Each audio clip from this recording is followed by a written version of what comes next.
A recent headline regarding what the U.S. government plans to do about the impact of Agent Orange on the country of Vietnam during the Vietnam War is making an impact here in Corpus Christi, particularly among those who worked at SECAD during the mid-60s through the mid-70s. Tonight, one of them asks Andy Lascano why the government isn't taking care of its own.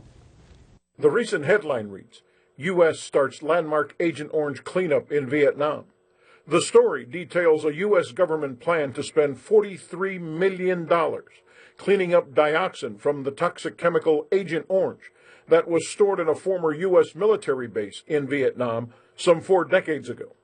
That headline is stirring up emotions here in Corpus Christi. Why is the government giving them all the protection and everything that they need and leaving us out? Victor Wilmot was among the civilian employees who worked at the Corpus Christi Army Depot back then, cleaning helicopters used in combat. And like many of them, Wilmot's been diagnosed with cancer. Cancer he believes was caused by exposure to Agent Orange residue on the choppers he worked on. I've known so many people that have died that were exposed to Agent Orange, and most of them have died from cancer.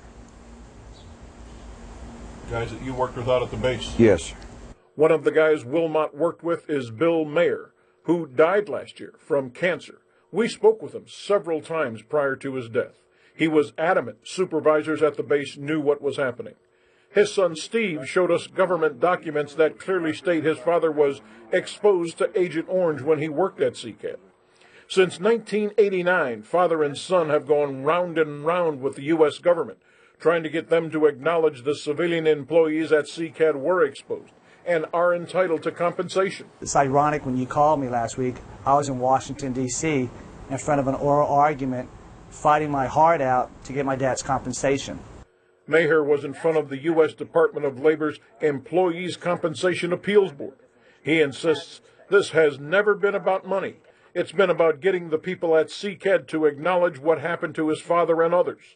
In his last days, the son remembers his father begging him not to give up the fight, saying, I want it documented because I want to prove that they killed me. Andy Lascano, Action 10 News. We called SECAD's Public Affairs Office twice this afternoon for a comment on the story, but no one answered. Steve Mayer says officials at SECAD have argued that his father's claims were not made in a timely manner, thus they were denied. Still, based on discussions he says he's had with people in D.C., the younger mayor remains confident that what he's doing will be productive.